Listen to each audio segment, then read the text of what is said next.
And one of the most essential human needs is human connection. Yes. So why separate it? I think AI influences the landscape of education Yes. because AI has an answer to everything. The only thing that that we have certainty now is that it's uncertain. This is a phone-free school. Yeah. They don't bring their devices. The reality of changing something in the education system is way more complex than that. Yes. It's easy to tell a nice story. This is easy. Having a nice conversation around education is easy. Really shifting something that has been there for 200 years, if you base the results of a learning process only on what you get from a test, you're not doing the job as you need to.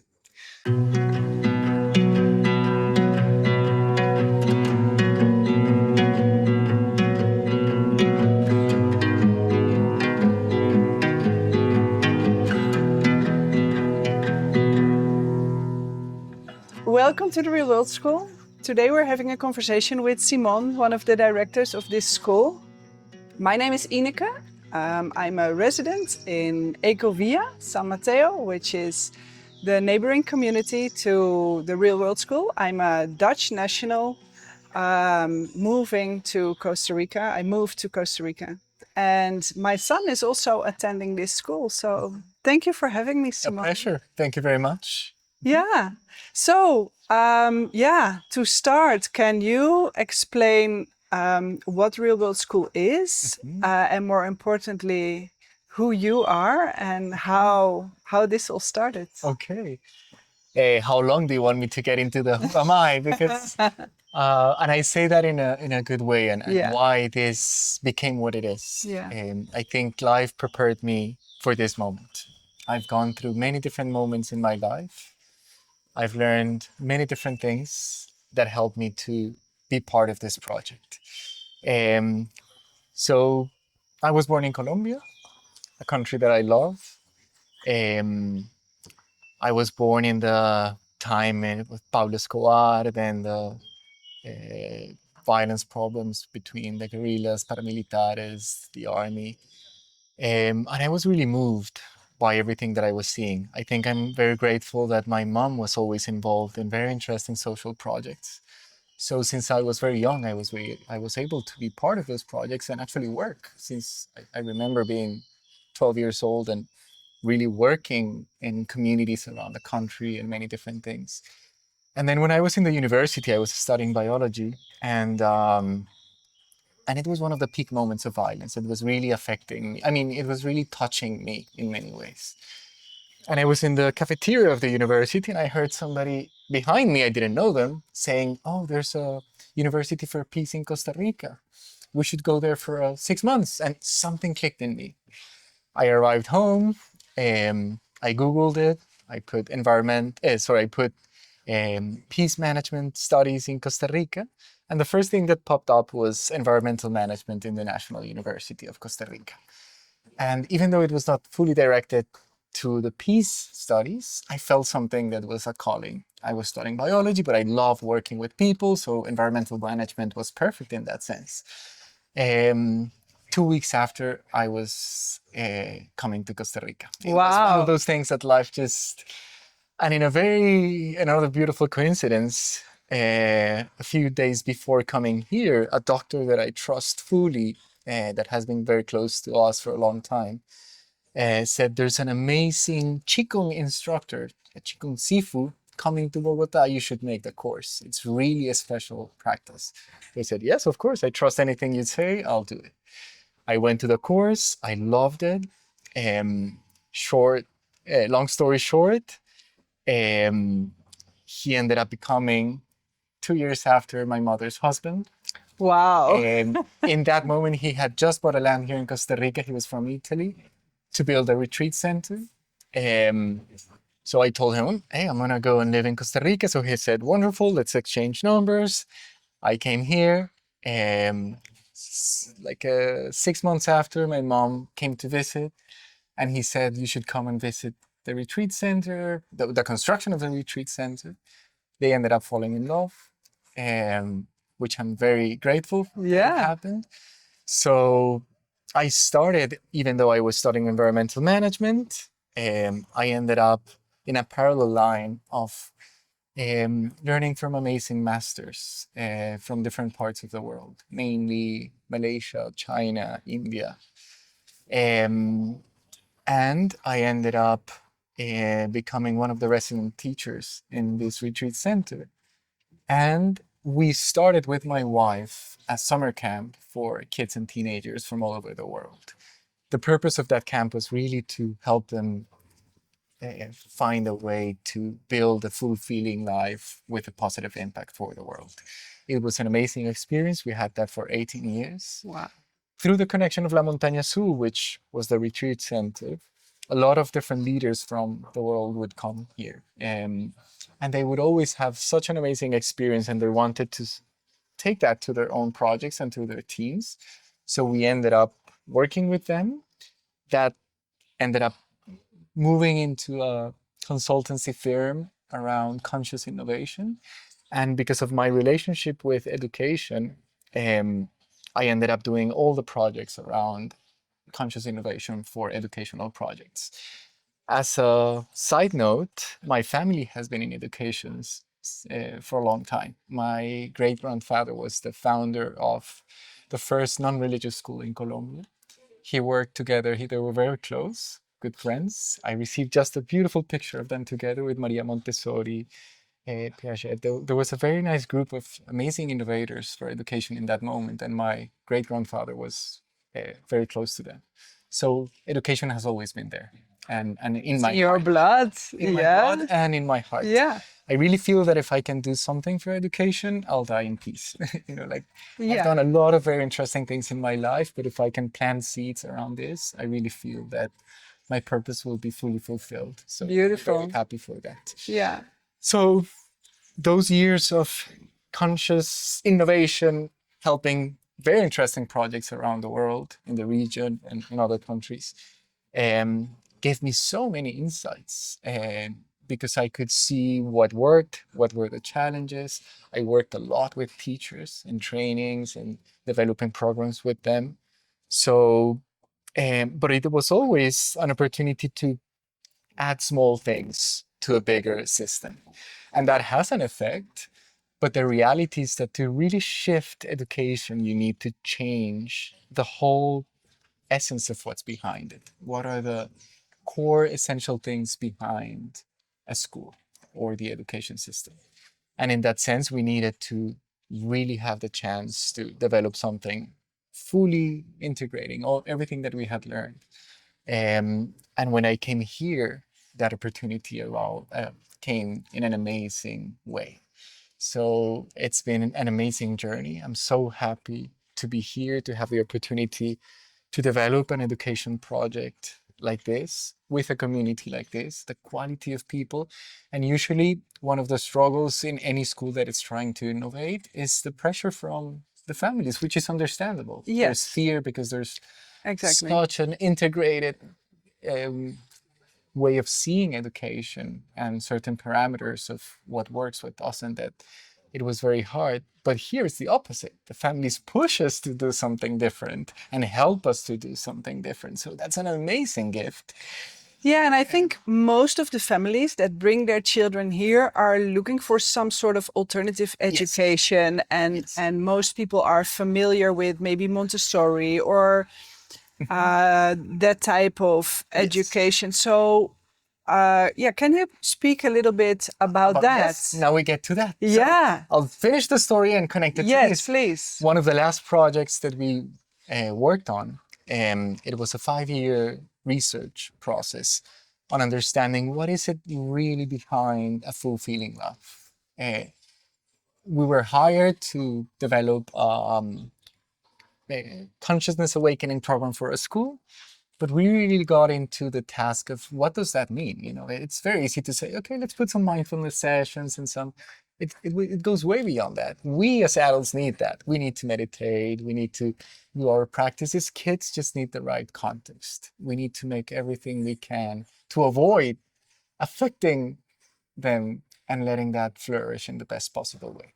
So that took us to a path of really understanding in very in a very deep way, combining modern science of well-being, of happiness, of education, with ancient traditions. We explored and analyzed all the essential traditions that have been part of the human history.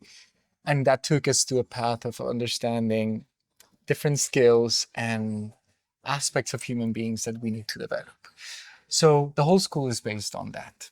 And we'll get in more detail into it very soon. The name of the school is very relevant, Real World School. It's not just a random name.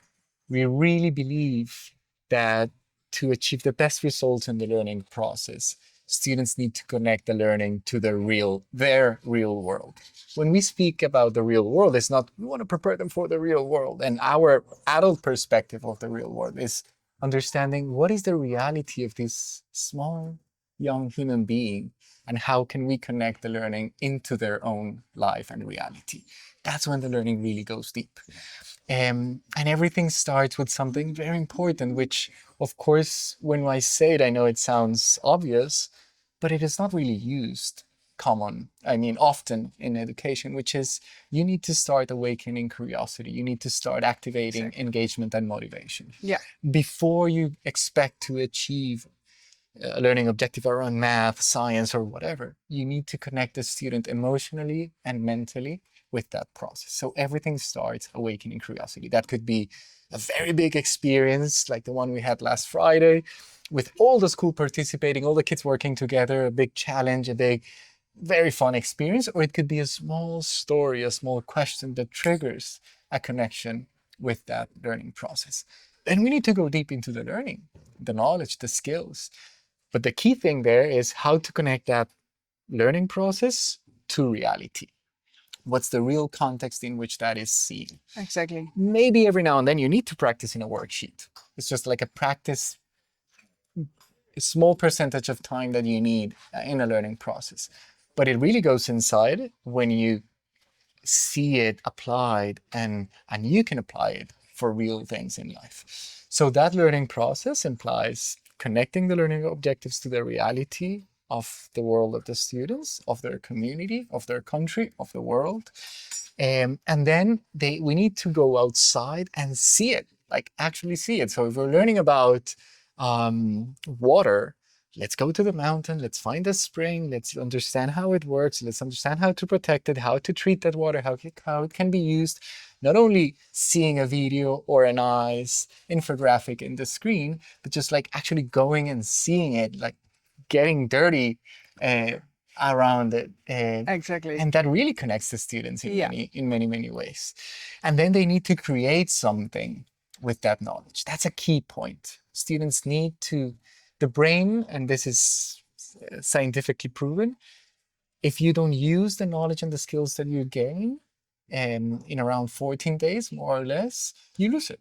And it's actually a smart thing from the brain. Why keep so many things that don't serve you for your purpose?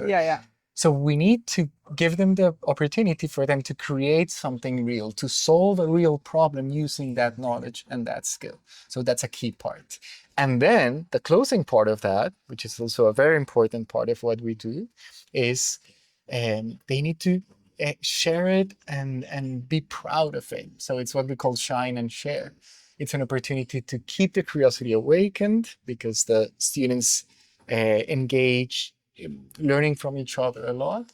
They recognize, they celebrate their learning and their achievements, and that gives the motivation to keep the cycle going for new paths of learning. So that's more or less the process. You mentioned different learning different learning methods and traditions. All of them have amazing things. And part of what we have done is really understand what's the best things that we can get from all of that, connected to the reality of this present moment. Because the reality now is very different to when Maria Montessori did her job. The principles still apply, and actually when I read the books of my great-grandfather, it's still looking ahead. Like we're still not there in education, and that was a long time ago. But we need to adapt it to a reality now with AI, with technology, with so many different things that are going on. And that brings a lot of opportunities at the end, challenges, but at the same time, opportunities. So, in essence, what we do is real world context learning with a very big emphasis on community and connection, because learning happens in society, in groups. That's how human beings have learned in history. We learn in community with our cousins, aunts, grandfathers, parents. We would learn together. And one of the most essential human needs is human connection. Yes. So why separate it? Like, why have kids competing to have the best result in a test instead of just how can we help them to learn together and help each other? So if there's a student that is very good at something, that student has the potential to become a very good inspiration and support for the students that are struggling with something. And that benefits both of them immensely, because the one that is teaching, when you teach something, that's when you really learn it deeply. Yeah. And the ones learning from them, it feels very close. When you learn with a peer, it makes a big difference. And also, the community side is you have an amazing community with so many talents, so many passions, so many amazing projects happening around. Why not use that as part of the learning process? For any school, it would be impossible to have all the teachers with the diversity of knowledge and expertise that you have in a community. So we need to connect the community with the learning process of the students. And at the end, of course, the purpose is for the kids to have a happy life, have a positive impact. I really feel that our generations have done a lot, but the real potential to change things is on them. One of the projects that we did with them was they were designing their dream town, and we gave full freedom for it. And I felt so inspired by listening to their ideas and how they visualize an ideal town or city to live in. Like, that gave me hope, like they have the answers. They know what we need as humanity. Yeah. So we just need to hold the right space for them to thrive and help us in that sense. So I really believe that probably one of the best paths to help humanities work through education with kids and teenagers, because it has an exponential effect. Yeah. One kid that feels inspired to change something will have a way bigger effect than what we can do. And if you multiply that by 100, 200, 300 kids, or even more, the effect grows immensely. It has a big impact, yeah. So you spoke about the talents in the community. There are kids of different nationalities here. There are parents of different nationalities, different backgrounds. How does that work in like the dynamic in the classroom, among the teachers, but also in the broader sense with the parents? I think that's one of the most amazing things we have. It's a challenge because you have, last time we counted, we had more than 30 nationalities amongst the students and the staff. That is amazing. But it is a challenge because it's so many cultures, so many ways of seeing life, so many ways of interacting. Like the way you as a Dutch person would set a limit versus how I as a Colombian Latin American guy would set a limit is very different. And it can feel like, oh, what? So, but that's the beauty of it, because this is a representation of the world. So if we really want them to help to learn how to navigate the world with consciousness, with care, with mutual support, this is the perfect context to learn how to do that and to feel inspired by so many different views. And now that there's different, well, not now, unfortunately, that has been part of human history, but that you have conflicts amongst different countries and all that, having students, for example, coming from those different countries, but being together, caring for each other, and having the chance to see that violent reality with a different set of eyes and from the other perspective is so powerful. One of the things that I really hope for them is that they lose that sense of good and wrong and that polarization that, of course, there's good things and bad things. I'm not saying that there's things that are not correct, of course, and we won't. I'm not saying that we shouldn't have that. But it's just like we need to see things in a broader perspective and understand others' realities Yeah. to really be able to find harmony. So having such a diversity is perfect for that. And the diversity in the talents and passions is amazing. Like we have some of the most amazing experts in permaculture, in AI, in whatever you think of. There's somebody here that is passionate about it, and that's amazing because there's nothing more inspirational for a student than listening to somebody that is passionate about something. Yeah. And that it's a beautiful gift that the community can provide to the students at the school. Yeah. So you're involving the parents, the community, Yes, the as much as we talents. can. We Yeah. still have a path ahead. A lot of what I'm saying here today, it's a process. Of course. And that's the beauty of it as well. Like if we can't expect that we're not learning if we are learning center. That's one of the problems also in the education system. You feel that you know everything. So that's not coherent with a learning path. It's growing It's growing together. together. But in that sense, the interaction between the community and the school is something that we do have. But I know it's going to continue growing in amazing ways. It can be seen in many ways. It could be a parent that comes and just shares a talk. It could be a parent that becomes a mentor of a student that is passionate about what he's an expert in.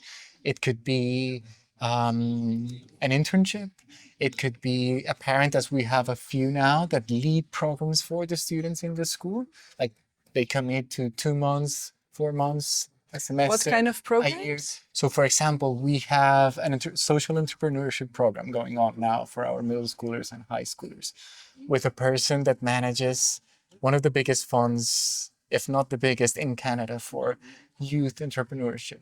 So that's impossible for a school to get if you like you can't hire a teacher like that. No. But we have him here. The kids love it. He's giving immense value. And we have a couple of parents, for example, that are high experts in permaculture and self-sustainability leading our Earth Lab program. So it, even all those things are really, really interesting things because the passion that they bring is huge. Like you see that mom, when she plants a seed or when she sees a sprout coming out, you can see her face and see her, and the kids Mirror connect with that, yeah, you know? of So they course. have been Yeah. working so hard to make an amazing garden. To now they want chickens, they want bunnies, they want and that comes from that inspiration of somebody that is passionate about something. And unlike that, we have many options like AI and tech. We have a lot of people here in a very nice way because they're very conscious tech people. Like they really, actually, they are the ones that are more cautious in how to use it. So we feel a lot of support in that sense Yeah. and amazing possibilities. Yeah, and talking about AI, I think AI influences the landscape of education Yes. because AI has an answer to everything. At least yes. And so can you speak about the impact of AI not only as a teacher using AI, but especially the careers that Yes. our kids are facing? Because I think there's a chance that they are going to be in jobs that Yes. that don't exist Any yet. at this yet. Yeah, Yes. at this moment. Yes. I think that's one of the most important things that we need to acknowledge in this present moment. Yeah. And there's two sides of it. One is how can we as an education project use technology and AI in service of the purpose? In that sense, we don't see teachers being replaced by a screen, but we do see amazing technological support for the teachers to deliver the most amazing experiences for the students. Yeah. So it's more like the right system to support the school rather than replacing that power of human connection for a learning process. Or a kid learning whole day long in a computer without interacting with other people, without creating things with other people, without needing to solve the problems of I have an idea, you have a different one, you have a but we do see immense possibilities, and we're actually working on how to integrate them in the best and safest way for them. But if we see their lives, the only thing that that we have certainty now is that it's uncertain. And we guess a few things. We have hypotheses as human beings on what's coming, but we're not sure what's going to happen. And we do see that the main emphasis of what a school should provide to the students need to shift, because a lot of the information that we would memorize is now we have it in the pocket. Very soon, maybe some people will have it in a chip in their brains, and like so. So what is it that they really need? And in that sense, what I was talking before around those inner skills and life skills that this research brought is fundamental. Yeah. So at the beginning of the school, we started using curriculums that were available in different parts of the world, good curriculums, but now we are developing our own curriculum. We will start next school year with it, because it really integrates the academic objectives with these life skills and inner skills in a very cohesive and integrative way.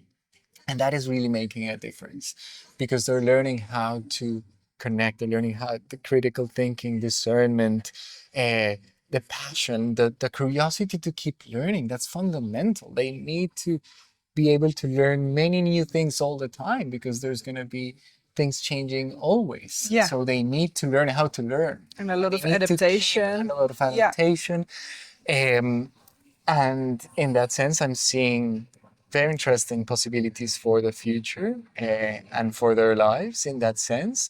We do have technology in the school, but in a very cautious way. So the percentage of time they spend in the screen is quite low. But of course, we want them to learn how to use it in the best possible way. Yes. And how to create amazing things with it, because I think we're all using it now. Yeah. So of course, they need to do it as well. So we're not sure what's coming, but we know as what's the essence of a human being having a fulfilling and happy life. And that is nothing connected to what AI can replace. So if we really keep emphasis on that, regardless of what comes, we know that the kids will be ready for their lives, and that they will be strong enough, have the mindset, the heart to achieve amazing things for them and for others. Yeah, and I think especially the human connection is such an important part of that, because there's a risk of losing that. Yes. Especially people living in big cities, more anonymous, more disconnected. So I think it's life skills, really. Yes. That's the reason we as a family came back here to this community is mainly that. We lived here in the original Ecovilla at the beginning. We loved it. We had to go because I was involved in many projects in the city, and it was difficult to travel every day. So we left, and then when the new project started, we decided to come back mainly for that, because we would start seeing, for example, if we would go to a party of the kids or the teenagers, and everybody would be just sitting down in a table watching their phones. And maybe the biggest moment of talking directly to someone was, did you see what I just sent you? And then go back. Oh, yeah. And that's really shocking. Like, I don't know what's going to be the effect of that when they grow. Like, if I think of my youth and the value of that connection and that everything that it represented, the beauty and the bad, difficult things of it, but that was so essential.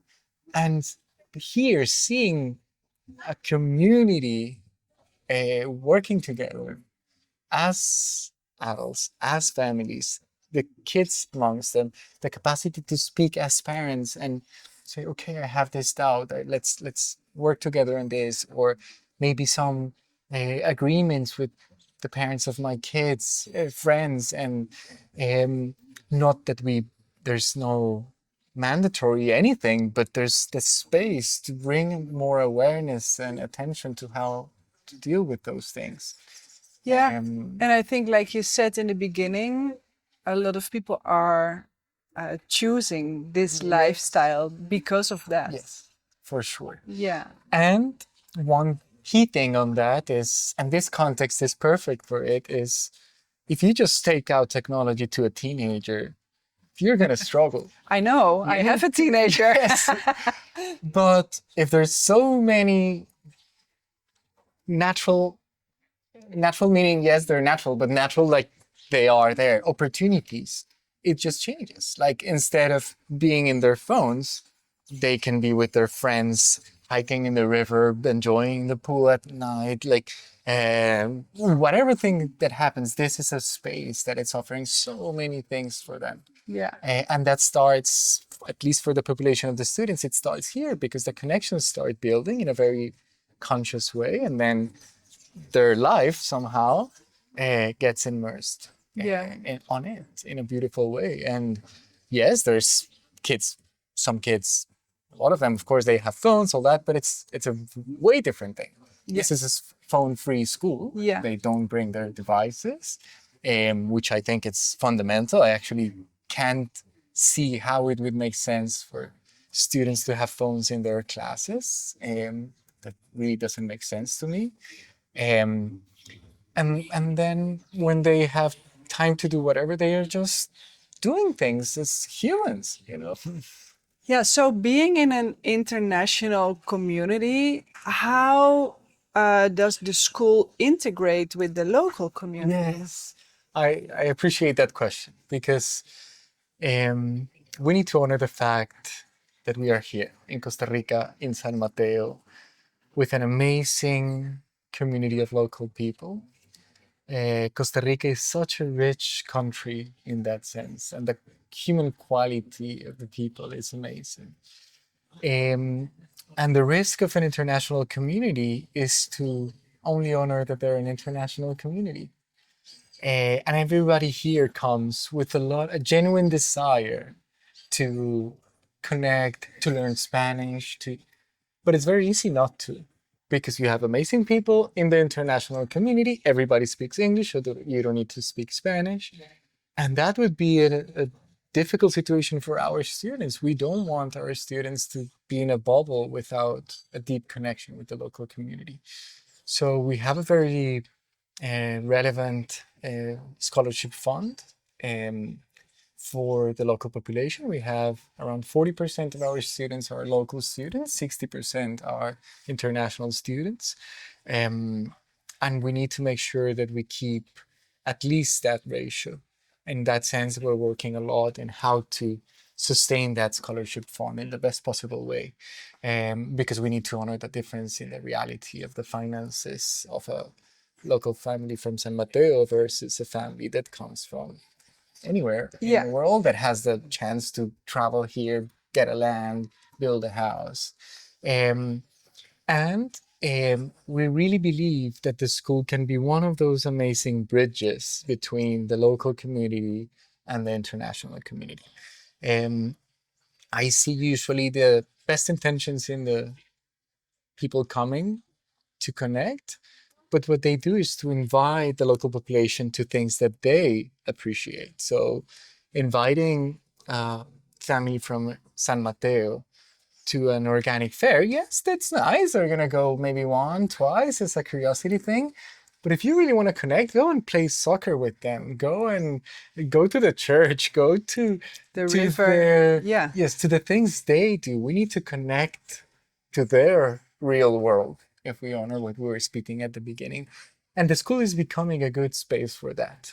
We don't want the school to feel like a closed border. It is an open space for the community. Of course, there's closed moments, like when we have the kids for safety and all that, it's closed. But as a general essence of what the school is, it is a learning space for the whole community. And a lot of the programs that we are developing, we are starting to open them for the local population. So, for example, the entrepreneurship program that we're talking about, the future of that, and hopefully we will start that very soon, is conscious youth incubator for the whole community of teenagers in San Mateo, Ortina, Atenas. That is a very good way to connect their worlds and to help also the local community, even if they're not part of the school directly. Um, so in that sense, we need to keep working on that. And I think all of us as community members, international community members, I've been here for 23 years. My wife is Costa Rican, my kids are Costa Ricans, but I'm still an a foreigner. We need to make a conscious, continuous effort Yeah. to keep connected and to honor the reality of the country, um, and to keep our mind open on what is it that the local community really values and treasures, and how can we protect that? Because it is a positive impact, I think, in a general way, but we do have an impact, of course, Of by course. being Yes. here. So we need, the more we understand the reality of the local community, the better we will be able to assure the best impact on the community. And so, yeah, it's, Beautiful. and in a good thing, for example, if we see the learning process, English and Spanish are always present in the school. And that's amazing because, yes, of course, we can have Spanish classes or we could have English classes. That helps. But really, what changes the learning process of somebody in a new language is the social dynamics. Yes. So they're experiencing that all the time. And that's very important for us. We really want our students to at least be very comfortable, fluent in communicating in both English and Spanish. Minimum, I guess there's going to be more, and it depends more on the interest of the students. But the diversity of the population of the school is very important for that. Yeah. Because they work together and they help each other, and we design the projects in a way in which they need to interact in that sense. Yeah.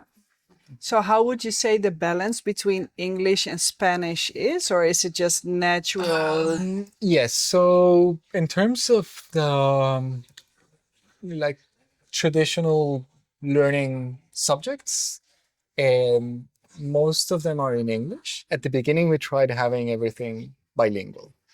It doesn't really work because you're adding an extra layer of complexity to the learning process. Like if you're learning what a function is, and you need to learn it in two languages, one that it's close to you and the other one is not, it's too much for the brain. So we needed to decide, okay, let's choose a path. So we chose English as the main learning language, but we assure that there's a lot of Spanish present in many ways. So of course, Spanish, there's a lot of Spanish formally being taught, social studies from Costa Rica. And in every subject, we do have spaces for them to have the need to use both languages in key moments. When they work on the projects, for example, there were some girls developing a website to support some ponies that we had here at the school. So part of the guidelines or the parameters for the design was, okay, we have an international community. What languages do you think the website should be on? Spanish and English. Okay, so you are native in English, you're native in Spanish, work together. That's way more powerful for them to learn the language than a teacher writing something on the board with the verbs in Spanish, and they helped each other to translate it. They needed to understand what the other was saying to be able to say it in their own language. Like those things are always present. Socially, it's always present. If you walk around, you listen both languages all the time. I would say that the percentage changes depending on the groups.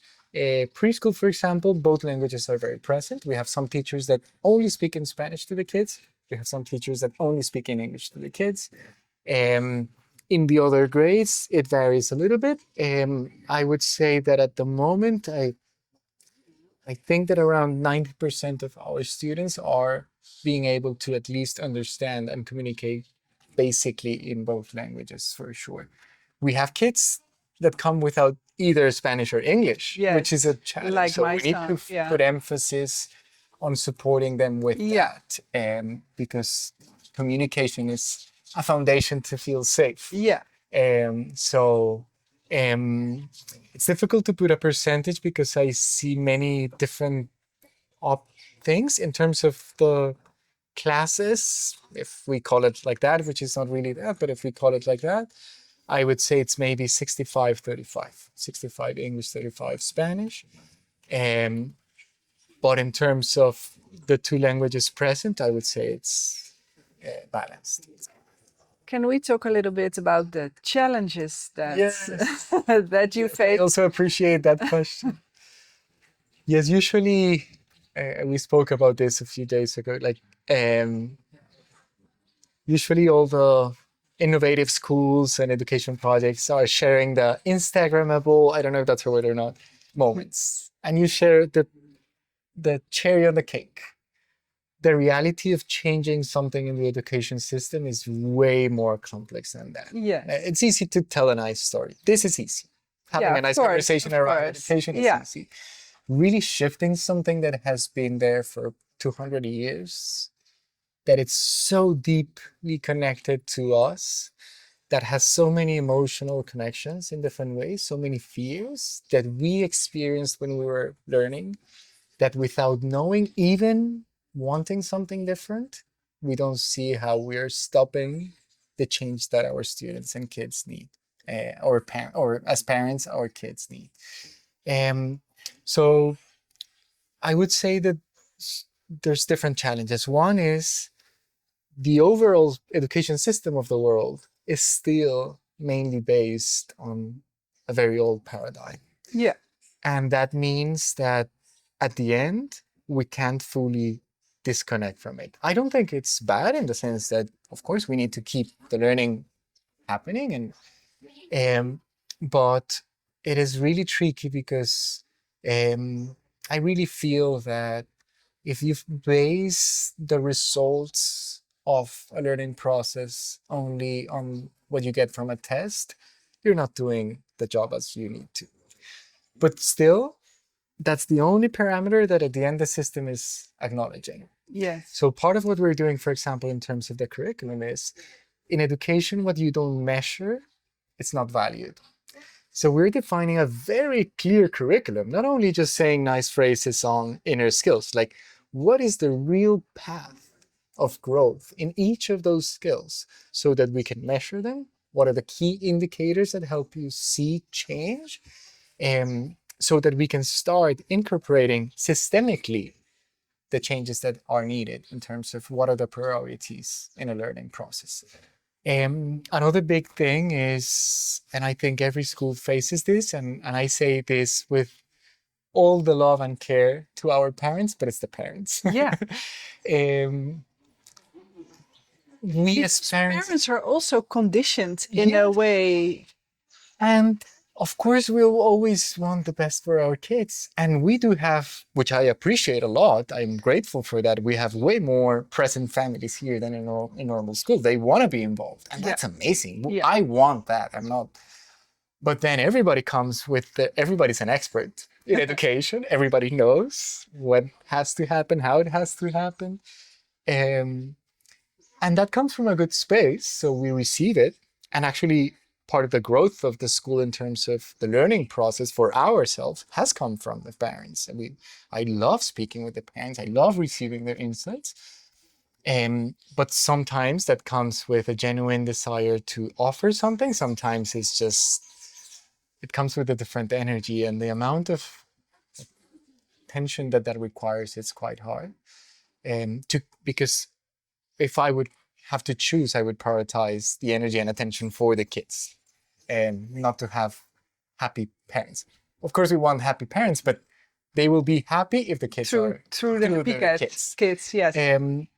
The other thing is the teachers, like how to really help teachers or adults that are experts in something into shifting the way they teach. Because they also come from the They also system. come from the system. They have the best intention for their students, and the only point of reference of success is they passed or not the test. Exactly. So shifting that deeply, it's a big thing. It's a very emotional process. It's not a procedure. we have procedures, how to design a curiosity awakening, how to do a learning lab, how to how to start the day, how to. That doesn't do anything if there's not a shift inside, and that is a process that takes time. We are lucky to attract very interesting teachers. So we are in a good position in that sense. But the depth of the learning that they need to go through and we all need to go through is something that requires time. So it's not something that you can get like this. The results that we want to get, I think we're in a very good position right now, but I think it's going to exponentially be more in 1 year, 2 years. I see it every time, like it's going to be huge in that sense. And a big part of that is the adults that are behind this. We have a combination of formal teachers that have been for years in the education system, and we have some that are not formally trained. And that balance has been helping a lot, because even though they have maybe less skills in terms of group management or certain things, they have a different mindset. So they have way more freedom in how to think and the approach to deliver a learning experience for the students. So that has been helping a lot. And they learn a lot from each other. And we all teach. I do specific learning moments for the students. One, I love it and I love being with them. But two, because it's the sense of reality. Like I need to be there in the ground, experiencing the challenges that the teachers are experiencing, modeling certain things, identifying strategies that work so that the whole team can grow. And the team grows a lot together. And yeah, I would say those are maybe the main things. There's a lot of challenges on a daily basis. I think if we don't keep a very clear focus on what are the core essential things that we need to do, our energy and attention would be fully dispersed all the time, because there's always something important, and kids trigger in all of us the highest emotional response. If something happens to your son, there's nothing else that would have that level of intensity in terms of the way you feel around that. So it is real, even if it's a very relatively small thing. It is not a small thing for a parent. If a kid is dealing with a difficult situation with somebody else, for example, it becomes a huge thing. So we need to find the balance in how to manage and support that process. And another challenge that we have is, as we are an international community, unfortunately, there's still a lot of rotation, and that's not the ideal for the kids. Of course, it's great that they have diverse people coming in and learning from them and connecting with them. But at the end, we need very solid human connections and a sense of belonging and the sense of safety that brings. So we are finally now in a moment in which we have a stable population that is keeping the path going in the best way and keeping a sense of, I have a friend that it's going to be here for long term. And that's very important for them. Rotation is a challenging thing for the school and for the students and for the families as well. So hopefully we as a community can build the fundamental things that we need to really be here. And just stay here. And stay here. It's not just like tourism living, like it's not a year of the jungle in Costa Rica. Like we're here to be here. I really want my kids to graduate from here, and with these kids, with their friends, I see the power of that in many ways. So that's great. Well, thank you very much. I find this a very helpful conversation. Is there anything we haven't talked about that you still like to mention? I would say that we need to do this together. And a school like this shouldn't be a place in which we as parents feel as clients and we just drop off our kids. We pay, you do what you need to do with my kid, and I get the results. This is a process that requires what's the saying? You need a village to raise a child. Yes. And in this sense, this is a very concrete way of honoring that. We need to work together. We need to support each other. We need to understand the path versus the vision, which is fully coherent, but it's not yet fully there. So if we are aligned on that vision and we work together on that path to make it happen, I know we'll do amazing things. And so, yes, at the end, it's just being available for the kids in however ways we can. Um, and there's something else that I would like to add, which is we want all the best for these kids. Our kids are here. And I think I deeply care for every little student or big student that we have. But at the end, I think we need to develop everything we do in a way that can be used beyond real world school in the Machuca Valley. And so we're doing everything in a way in which we can replicate, escalate, systematize things to support other teachers, other schools, hopefully the public system. That's where the biggest volume of students is. So everything we're doing, we do it with that point in our minds. How can we do this in a way that somebody else can use it? Because this needs to change worldwide, not Yes. only in this beautiful bubble of the Machuca Valley experience. Yeah. So, As a system that could be replicated and integrated. yes. And that honors the balance because you have all the sides. You have extremely academic educational context, you have full freedom, do whatever you want. I haven't seen any of those extremes work. Actually, I don't think it's the middle point. It's the way to navigate both worlds what makes the best result. There's moments in which you need to give full freedom and autonomy. There's moments in which you need to ask, we're going to do this. This is important for you. I'll help you. I'll guide you through this. And it might also depend on the student, on the needs, on Yes. the skills, on the Yes. interest of the student. For sure. That's actually another challenge. If you really honor the diversity and uniqueness of each student, if you want to ultra personalize the process, you need a big system behind. In that sense, technology is being very helpful. We're developing a lot of very interesting tools to be able to gather a lot of information and design learning experiences based on that. Because it goes beyond the academic level. It's learning styles, passions, interests, goals, what is really moving each student. And if you can honor that in the best way, you'll achieve amazing things. Wow. Thank you very much. Thank you. Okay. So anyone who watched this conversation, if they want to know more, Yes. where can they find you? Realworldschool.com. You can text us, you can send us an email, and we'll be happy to receive you, to offer a tour so that you can see the space, see the students. Sometimes seeing it is way more powerful than just listening to it. This inspires, but then you see it and there you get it. So hopefully you can come and visit us, and we would love to have you here. Thank you very much. Thank you.